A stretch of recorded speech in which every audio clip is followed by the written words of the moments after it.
All right, it's time. Yes. All right. All right, we're going to get started, everybody. The title of this talk is Promises and More in Perl 6. I really wanted to be able to call it the Promise of Perl 6, but that was just too over the top. So I hope you'll forgive. Just a little bit about me. You have my contact. Yes. Louder? Yes. Let me, how's that? All right, thank you. That sounds very loud to me. So my background, I've been working with the Perl 6 project for almost as long as Bruce, I think. So over a decade. I've worked on various compilers for other languages, even back in the Parrot day. Uh-oh.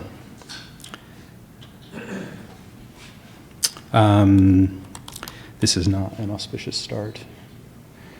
So I've also worked on documentation, the build system, a bunch of other things, including some actual Rakudo Perl 6 code itself, which, as Bruce pointed out, the only reason I've been able to do that is because the fact that Perl 6 is written in Perl 6, it lowers the bar enough that I can work on it, which is a great feeling for me. I'm also in the TPF community. I'm the grants committee secretary. And for my day job, and I only put this down here because it seems weird to me and kind of incongruous to other things, I'm a tax director at one of the big 4 accounting firms. I'm in IT. And apparently, this work laptop does not want to stay open.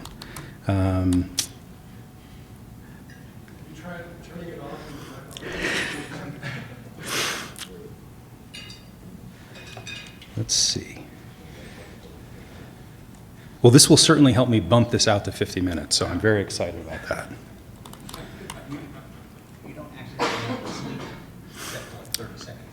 Oh, I'm sure work has it down further than that. Oh no, and now the size has changed.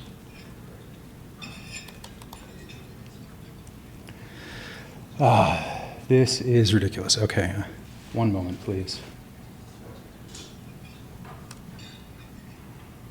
All right, we'll leave my notes aside. So that's that. Now, this is going to be an introductory talk about some of the ways that Perl 6 can help you work asynchronously or concurrently.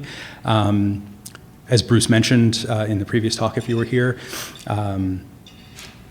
only recently, much like him, have I been able to separate what those differences are. So this really is going to be an intro level talk. It's going to be a little more detailed as far as promises and the other classes go, but we're not going to get into too much detail. So one of the first things I think that everybody expects to be threaded and to work asynchronously are junctions. These were inspired by Damien's work in Perl 5. And the feature that they use is called auto-threading. So when you reference a junction like that, checking to see if a variable has any of those 3 values, you might expect that the compiler might, maybe not for a list this short, but might run that work in another thread and then lock your screen. But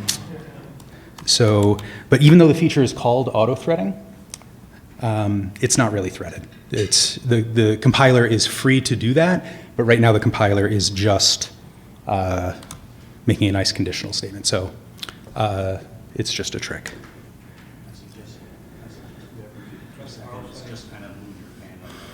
Yep. Yeah, that might be a thing.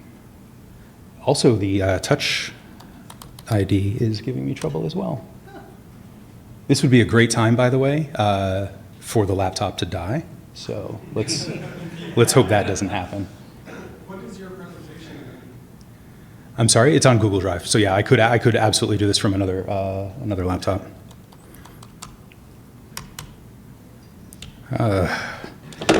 Honestly, I wonder, there was some water here. I don't want to throw Bruce under the bus, but I wonder if something might be shorting out.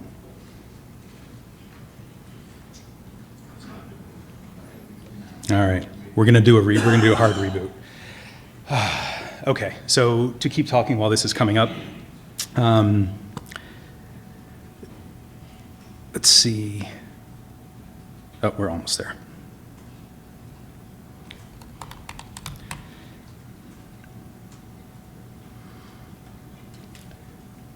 Lovely. Probably wouldn't have power to this. Sure. They're right there. There's right there.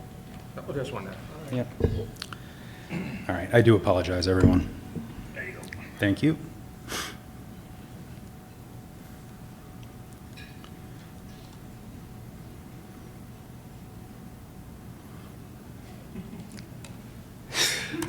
So now you can guess which company I mentioned before. I have to. They've got me already. So, I do wish I had a hard copy in front of me. So, to do this from memory, the next thing I wanted to talk about were threads. When you're dealing with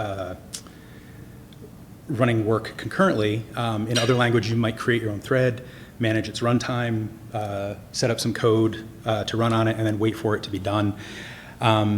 Jonathan has referred to threads, Jonathan Worthington, as the assembly language of concurrency, and that's too low level for an intro talk. So we're not actually going to cover threads at all. I do want a new laptop. I do want to mention that threads and all of the other classes that I'm going to talk about here are, if you go to the docs website, docs.perl6.org, thank you. I don't know why they have to ask me this twice every time. It's very efficient. I might actually have to click on this one. You want to tell me where the slides are? I'm on my laptop, but it's just all fails off mine. Well, unfortunately, they're locked down. I think Bruce is the only one that has the URL right now.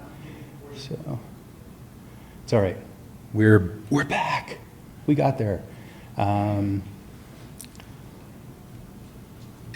Present, intro, junctions, threads. So, all right, we caught up. So instead of manually doing all the concurrency work ourselves and managing the lifetime of all this, we're going to let Perl 6 do the hard work for us. And one of the things that I am going to do in the talk, there's some syntax in here which is just gratuitous, and part of that is to get you excited about Perl 6.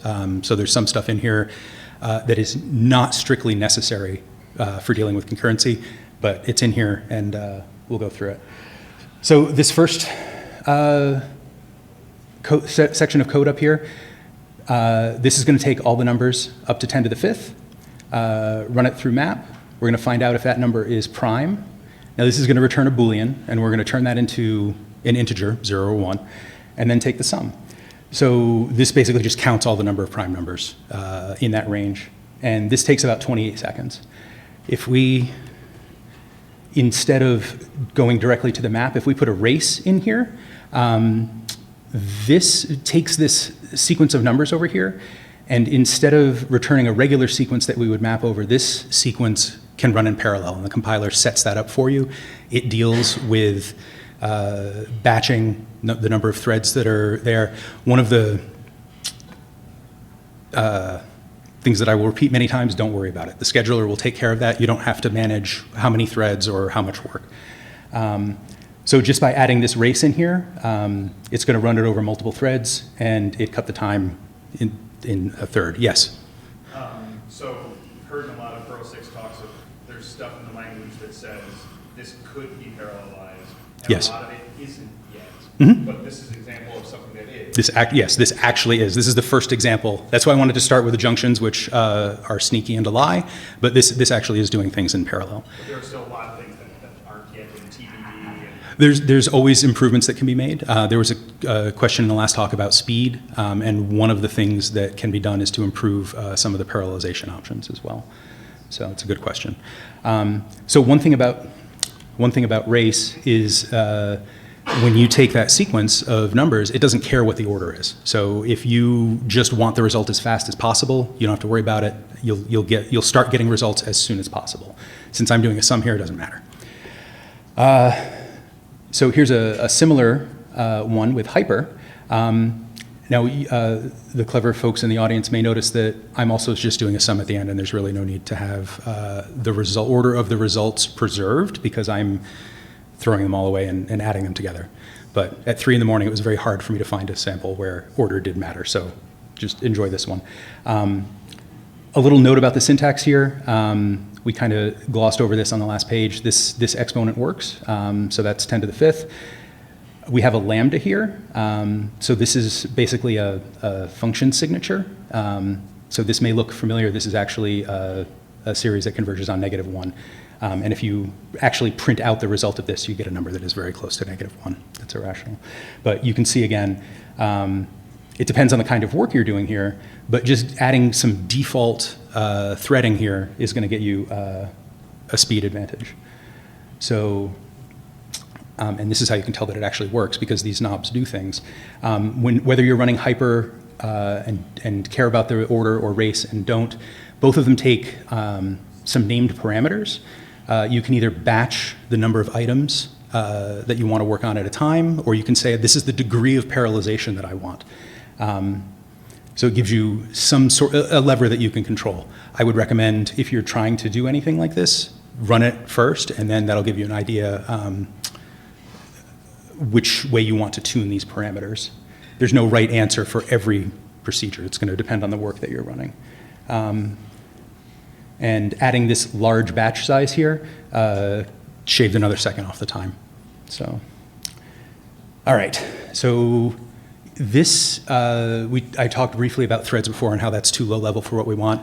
Promise is really the first object where this is, I think, the right level of control for what you want to do. So promises are chunks of work. They're blocks of code. You can plan to run them. Once they're done running, the promise is either kept, it worked, or the promise is broken, there was an exception somewhere. The scheduler is controlling which threads these are run on. You don't have to worry about it. It's fine. One sec. So the code here, you can see we're explicitly creating a promise, and we're going to start running the code, and all the code is doing is saying hello. So at that point, this is a planned promise. The next thing we do is call a method on that promise and say we want to wait till it's done. This doesn't give us the result or anything, but the status of the promise will be kept at that point. And then when we explicitly ask it for its status, we get kept.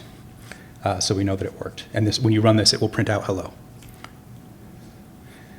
So that was a successful promise. Here's one that just dies. And you can see we're using some language sugar here. So instead of explicitly creating a promise object, there's a start keyword that creates a promise. That's the block that it's going to run. We've switched the syntax on the await. There's an actual await sub that can take a single promise or a list of promises and wait for all of them. And when we ask this task what its status was, it's broken. And once we know that it's broken, we can ask, well, why did you break?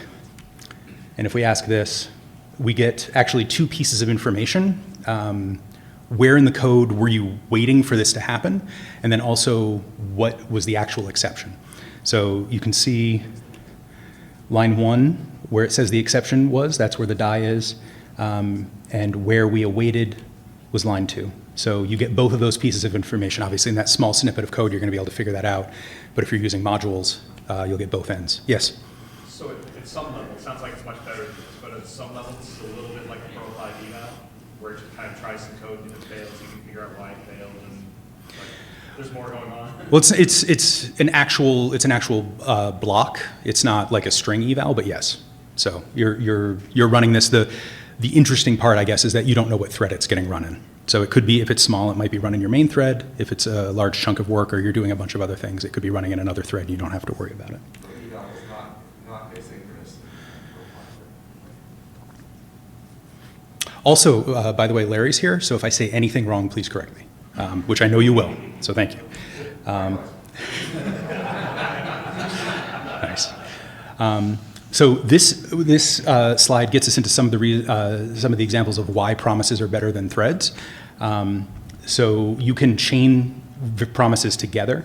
So we have a sample here where we create a new promise, and what it does is sleep for 2 seconds and then return a value. There is a then method on a promise. So what this says is, once we're done with the promise, then say the result. And the syntax here, .result, Whenever you see a bare method call like this in Perl 6, it's acting on the topic, $_ So the default value when you're in this block is the promise. So we're calling result on that. Okay. So when this promise is kept, it's going to say 42 because that's the number that the block returned. As soon as we declare that that's what we want to happen, we then immediately say, what is the status of this promise?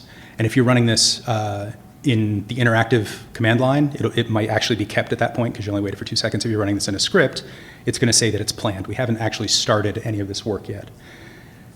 There's another method on promise called result. This not only awaits for the promise to complete, but then it also gives you the result back. So, and we're just throwing it away here. So I actually could have used await and it would have been fine. And then at the end, what was the status of the promise? So what this outputs when you run it, it's going to say planned, because that happens as soon as we construct everything. It's then going to say 42, because that's what the asynchronous code did. And then at the end, it'll say kept.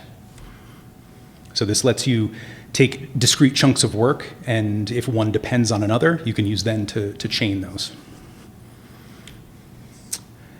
Promises also have timers. So this first one here, what it's trying to do, and I know it says it's wrong, it's trying to wait 2 seconds and then say that number. So this is very similar to what we did before where we had the sleep, but this is letting the promise do that wait for us. So we don't have to explicitly sleep. The reason that is wrong is because what happens when you run that code is it says, okay, in 2 seconds do this, and then you reach the end of the program and everything stops, and it never actually executes that. There's nothing to by default that keeps the interpreter around while that's happening. And thank you for the 20% less wrong quote. So what that does, we create a promise, and you'll see I've probably used 4 different variable names so far for the name of the promise. I apologize, that probably should be 1. So we do the exact same thing, and then we say wait for the result. Alternatively, instead of a timer that kicks off in X seconds, you can use @ like if there was a specific time that you wanted to run this on.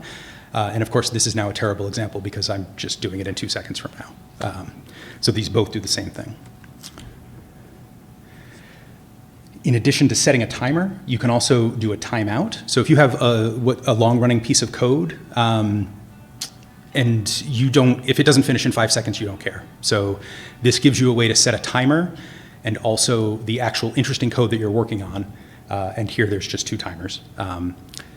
Whichever one finishes first, the promise any of, that actually returns a promise that just waits for the first thing to come back. As soon as some promise is kept or broken, the total promise is set. So what this does when you run it is set up 2 timers. The first one runs in about 3 seconds and then says pi, and then the second one runs in about 6 seconds and asks about tau. So when you run this, it prints pi wins, and then it exits. One thing that's important to know, though, just like in the previous slide, that other promise is still out there. So if you put in an explicit loop at the end here, both of those will print out, because that original, the second promise still gets kept. So, and it's important to note there's 3 promises here, the 2 individual ones and then the combined one. So this is just another way to combine promises. Yeah? Sure. Is there a way to send a cancellation to the one that doesn't? Because one use case might be, say you have 3 servers that all provide the same results. You ask all 3 the same thing. One of the answers faster, but you'd like to cancel the other 2. Is that doable? That is an excellent question, and I anticipated that, and I was unable to find an answer to it when I was doing my research. I can give you an answer to it. At the moment, you can't cancel. Okay. Thank you. It absolutely seems like a reasonable request, and I'm sure that we will get there. And mind you, the new debugger that people worked on is capable of stopping any thread at any point. So the basic mechanism for basically canceling something is there. Yeah. Exposing it. On the other hand, I understand that the JVM is removing the ability to kill other threads. So, Lovely. Well, thankfully, we have multiple backends, so if the JVM is not your speed, we have our own VM, where hopefully we can do that. It's semantically Yes. So, and if you don't care, if there's no side effects, it doesn't, I mean, you're using up more computing power, but you'll get the right answer, so. And you can always signal out of band saying, please stop. Yep. So all of the samples that I've shown so far with promises have been code that you're running inside your own Perl 6 program. It could be in a module, it could be just an inline sub that you have there, but it's all in the process. There's a built-in class. This is shipped with Rakudo to let you work with external processes. So here, this is a fully functional program. You could run this in your command line. And this introduces a little bit more syntax. Perl 6 has a main sub, so if that exists, that's what's going to get run first. And the arguments that you define for main are your command line arguments. So this defines a program that takes a string that's a file name. And if you try to run it and don't pass it anything, you'll get a default usage statement that will tell you that. So the first thing we do here is create a new proc async object. We pass it the name of the Perl executable that we ourselves are using. We give it the doc option, and we pass in that file name. So this sets up a command. It doesn't necessarily start running it right now. And the next two lines are going to be capturing the output. So we take that async object, there's a standard out method on it, and we get that attribute and say we want to put a tap on this. We'll talk a little more about taps later. But basically this says that whenever output is coming to our process, we get that into this little Lambda here. We take that string and add it to the output. And then we wait for this to finish. So we basically turn this async process here into a blocking process. It's going to run the command, finish, get all the output, and then that'll be in output, and then we just print it. So this is a snippet that's very similar to stuff in the Perl 6 documentation project that we use for testing. We actually run the doc option, which processes the pod and gets us the raw text, and then we can do tests based on that raw text. So this is a little more, this is a little closer to what's actually in the file. So rather than working on a single file, we go through the file list, and then for every file, run this block. And again, we set up the command. There's a output hash this time because we'll be running this over multiple files. We keep a job list, and we start the job that returns a promise. We put the promise in our array, and just so that we can keep track of it. We have a very simplistic mechanism here that says if we have as many jobs as in the queue, I think the default here is 4. So we run 4 jobs. When we try to run the 5th job, we say, well, we don't want to put anything more in the queue. Well, let's get one of these results and do something with it. So this pulls that first promise off the list, and then waits for it to finish. And then once it's done, we pass that result into our function that actually does the test that we care about, like if we're checking for duplicate words or 2 dots instead of 1 dot. And I just want to point out here that this is kind of a naive choice. We'll see a better way to do this later with a module, but this doesn't care how long individual things take to run. So if the first one on the list is the slowest one, then we're going to wait until that finishes, where 2, 3, and 4 might already be done. So if you don't care about the order, you can do a better job of managing your time. But this gets at least some parallelism in the process, so makes all the tests run faster. Okay, another built-in in Perl 6 is a supply. So the promises that we talked about, that's a way for us to deal with our code asynchronously. We want to run this, and we'll catch up with it later when it's finished.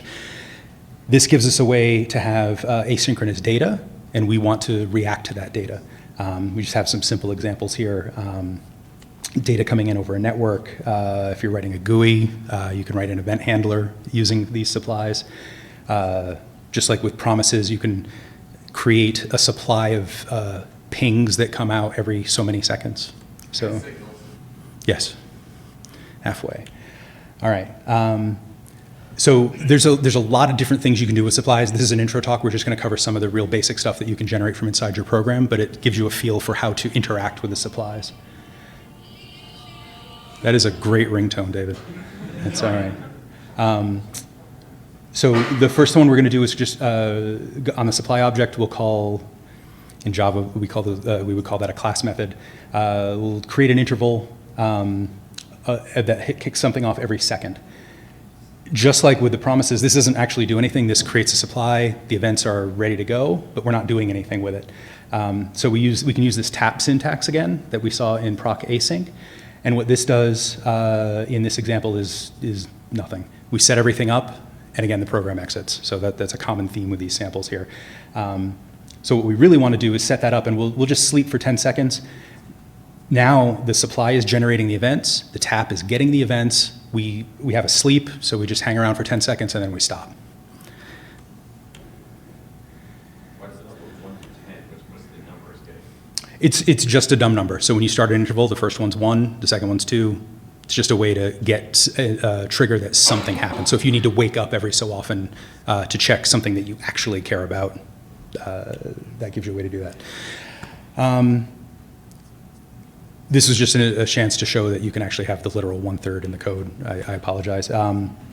So this waits 3 seconds, and then 3 times a second generates this event. So it's very similar to what we saw before. And again, you still get 1, 2, 3. All right, so this syntax where you have the method call and the block all in line can start getting a little verbose. So there is some built-in syntax that gives you a way to have a little easier to read version. So this has the same supply that we saw on the last slide. So after 3 seconds, start generating events 3 times a second. The block inside the whenever is where the tap goes. So the way you would read this is say, I want to react whenever this supply does something, and here's what I want to do. You can have multiple whenever blocks in here. So if you want to react to different things, this is basically, in other languages, this might be your event loop. And one thing about this, all of the other examples we've seen so far, this wouldn't do anything because it just falls off the end. The react is actually an event loop. So this stays in place. So this will actually run forever and just keep printing out numbers. So if you want to stop it, there's another syntax, another keyword for you, done. And this says that I am done reacting. And this has like a 90% chance of continuing, and then we'll occasionally stop. So that was an interval supply. You can also, if you have a fixed list of things, you can take a supply from that. So we get a quick list of primes. It's not very long, anything up to 1,000. And this actually runs through that list in a supply. It generates an event for each one of those prime numbers, prints them out, because that's our tap method there. But then when it's done, the supply is done and this finishes. So the supply signals that there's nothing else coming, and then you're done. So you can use that to, if you're building your own supplies, you can make, you can build in the end condition there, or you can have ones that just go on forever. How are we doing on time? Not bad. So you can think of the events coming from the supply as kind of a list. We saw the sequence before in Race and Hyper where it's a special kind of sequence. So since this is basically just a list that's happening over time, there are a bunch of list-related methods on the supply that you can use. So the sample that we have here, we do that same thing where we get the list of primes. We set up a separate supply, and then in our React block, we say, okay, I want all the events, but let's grep out the ones where the value ends with a 7. So you can use grep map, you can transform those data values into something else, and you can listen to those transformed supplies rather than the original one. Yes?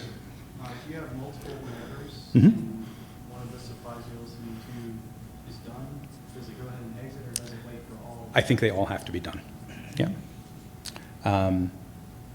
And so we talked a little bit here about chaining the supplies. You can also, for example, if you wanted to be able to read both of those prime events that we had, you could have a tap on both of them. You could react to the original, you could react to the new chained one, and each listener gets all of the events. So it's like a broadcast.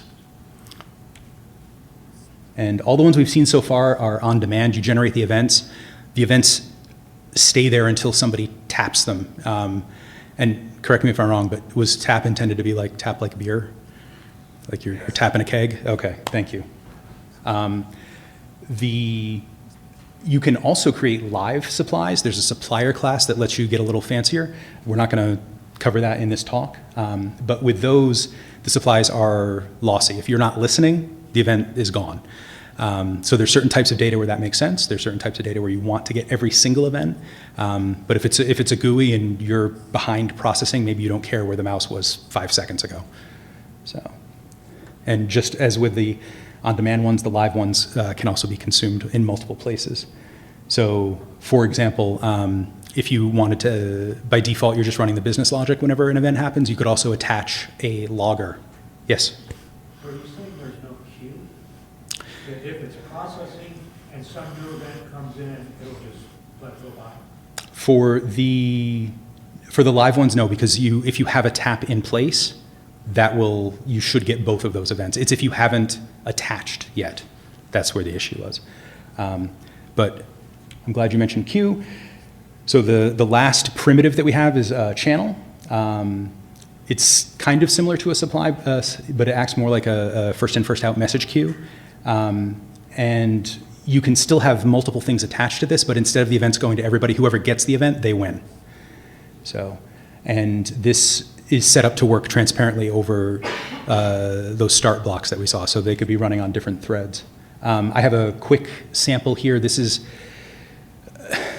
I have a project at work where we have people who love Excel, and they like large Excel files. So we have the ability to generate a dump of a database. They get an Excel file out of it. This could take tens of minutes because some of these queries are just horrible. So we have this process set up, and unfortunately for me, it's not in Perl 6, where we have a message queue. Somebody says, I want this job. It gets into the queue. We have workers that work on it, and we get the result back. So I have a very dumbed down version of that to show you here. So we set up a new channel. And I want you to imagine that this came in over a REST API call, and I'm not just hard coding the SQL here, and especially not this SQL. I apologize. So we take that channel, and we send it this packet of data. So hopefully the thing that is listening will know what to do with that. And that's on the side that is generating the jobs. And kind of analogous to what I have in my project, this takes an array of workers. It says, run this block 8 times. So it's pushing 8 of these start blocks onto the worker. This start block is just going to loop forever. The first thing it does is say, give me the first item off the channel. So we're going to have 8 of these simultaneously. Only one of those workers will get that first event, and the others will sit there and they won't be chewing up CPU. So this gives you a way to have any number, take advantage of as much CPU as you have to get a bunch of workers in place that are calmly sitting there until there's something to do, and then once you have that data packet, you can do whatever you want with it. And then at the end here, I was too lazy to do the React, so I just threw a loop at the end. So, all right. How much time? Okay. So that's a lot of the built-ins.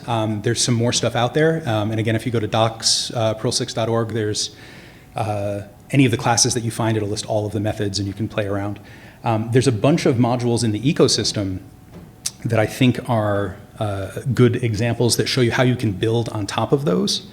A simple one is Manifesto, and I'm just going to show you the code here. This is Jonathan Stowe's project. So here's some sample code using his library, and we'll briefly glance at the code in his library.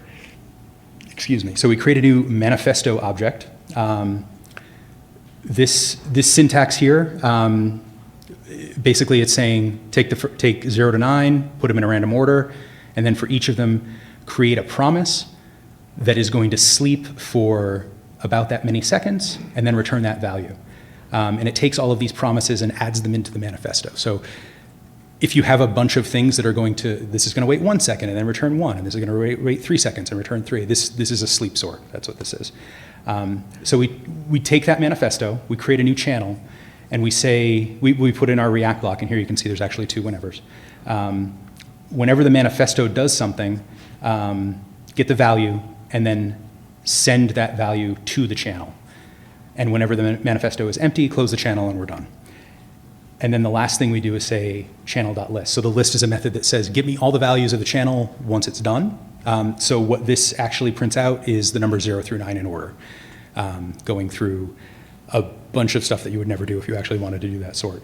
But this is a good example of how you can compose the built-ins like promises and channels and supplies into something that is a lot more powerful. And if we just look at his code briefly here, all of this is on GitHub. So most of this is pod. This is the Manifesto class, and it's about, what, 30 lines? There's not a lot going on here. So you're able to get some pretty powerful functionality using that. One of the other modules, I'm not going to bother going back into full screen mode, is Proc Queue, and this is by Zofix. The description on his project is queue up and run a herd of procs. We looked at a proc async before, so this is a nice front end to that. I actually use this in a DevOps capacity at work, like in live production code. And here's some samples. What Proc Queue does is you give it a list of jobs, and these jobs are, they look just like this. It's an array that you would pass to proc async. So I want to do an SSH, I want to go to a particular host, and I want to run this very specific curl command. So this is a poor man's network check. I just want to make sure I can make a TCP connection to something. It doesn't actually have to be HTTP. I just want to make sure I can connect. Can I connect to the database? Can I connect to the SMTP server? We have a lot of servers that we deploy, and the initial deploy is not under our control, so we have to do a lot of QA to make sure that these things actually are connecting to what we can. So we keep track of that list of jobs. I could have 100 jobs here. We keep a list of descriptions so that I don't have to parse out from the job what host did I connect to. I can just pass that information in. And here's a sample using his module. I didn't actually do the import. So this is not a fully functioning piece of code, but we take his proc queue command, we give it the list of jobs that we put together, we give it the list of tags, we say what batch we want to run it in. So if I'm connecting to 100 hosts, I might want to do 10 at a time. And I don't have to write that naive code that we saw before. This handles all of that behind the scenes. There's a timeout, so we have some machines where the password gets changed on us for some reason, or there's a network connection even getting to the box to run the test. So this timeout will tell me, could I even run this command? And then we say we want to merge standard in and standard out because I don't care about that. Whoops.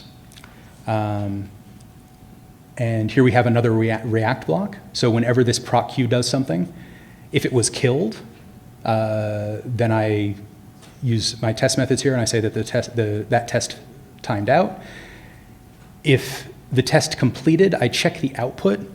I cheat and look at the curl output and say, did I get a connected message? I did. Okay, then it connected.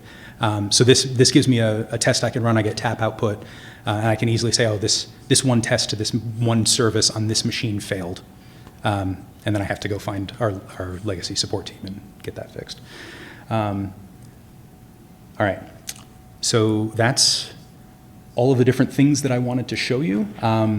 I will try to make these slides available. There's a bunch of resources that I used to help dig up this information. They will be invaluable to you if you want to learn more about these. In the last talk, Wendy brought up a book, and I should have coordinated that, so she did that. This is for sale out there. It's Perl 6 Deep Dive.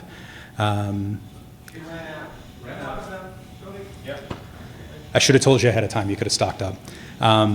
But anyway, this is a really good book. It doesn't just have stuff about asynchrony. It's a good introduction to Perl 6, and it gets into the guts. It's yes, there you go.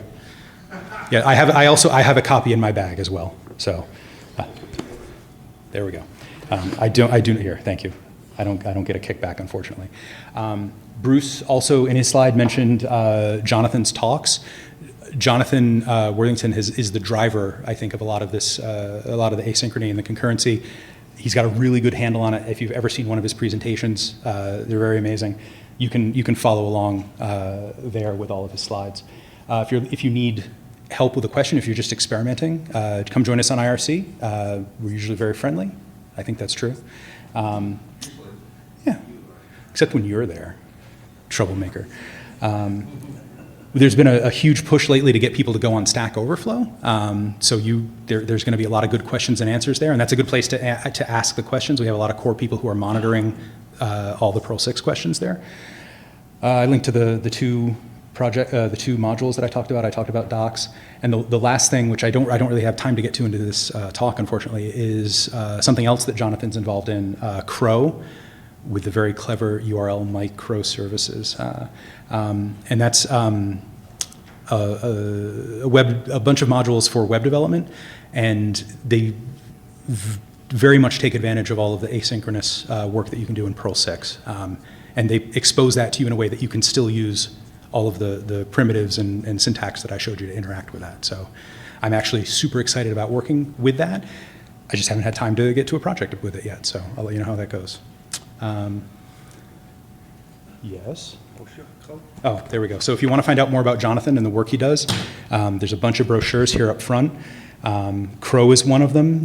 There's a Perl 6 IDE that his company is working on, which is in a early access subscriber beta. It's very pretty. It's very functional. So if you want to experiment more with Perl 6, maybe that's the thing for you if you like IDEs. All right. I don't know. 10 minutes. How can we have 10 minutes left? I'm done. So this is a great spot for QA. I'm sorry? I did. It's all the anxiety. So it's very effective. I would be in so much trouble if this work computer died, so I'm very glad that didn't happen. So, yeah, does anybody have any questions? Dave? Yeah, you. So one of the challenges I've encountered using promises in JavaScript is you're writing something like, do this thing, make an API call, then make another API call with the results of that, then make an API call, so on. And in JavaScript, at least, it's really hard to have individual exception handlers for each stage without doing it in kind of an ugly way. Is there a way to do that in Perl 6 that is not disgusting? Well, nothing in Perl 6 is disgusting. I'm trying to think how that would work. So each promise has its own status. So you can look at the cause inside a particular one. So if you have promise 1, then promise 2, then promise 3, when you get to a point where it's broken, you should at that point be able to say, show me the cause, the error that got me here. That's that thing I showed earlier on, where it shows you where you were waiting and then what was the actual root cause. Will it tell you what promise you were in? I think what you have to do is keep track. I think if you're that's actually a good question. I will do some research and get back to you. So. Well, if you look at the error message, it will basically promises within promises and promises. It will actually show you all the places where I've actually received something that blew up. So you'll find you see the deepest error and all the places where it went up. Right. You should be able to look at the stack trace. It happens, but I'm not sure you actually know which promise that's good. I'm not sure how. Even if you had to put an error handler in each of the lambdas along the way, try to make that kind of pretty. That's kind of what I'm getting at. So you couldn't. Oh, I see what you're saying. Yes, you could put it inside. Because our handles go inside, you can Right. put them in any block Yes, yes, that instead of would, outside. that would work well. Also. Mhm. I don't think you can really do that easily in JavaScript. Right. Most languages make a mistake putting the error handles outside of whatever they're. Yes. And that's. You can't match it promise. Yeah, okay, Yeah. that answers my question. And I think that's a good example of like that. The reason those are in there has nothing to do with promises, but the fact that we had that nice design decision makes that a little cleaner. Thank you for making me look good, Larry. All right, there's another question over here. Yes, I see where you're able to be easily parallel with yourself. Mm-hmm. And I see where some of the building blocks could be there to wrap around an external service, but is there anything available right now to make it that clear, working with like an external message broker, putting things on it and then taking them off? Yep, and I think there are some modules in the 6 ecosystem that take advantage of that. So I would start there first. But even if it's a message broker that we don't have a front end for, yes, you should be able to use those primitives to deal with the library calls directly with that, and then wrap a supply or a channel around that. Absolutely.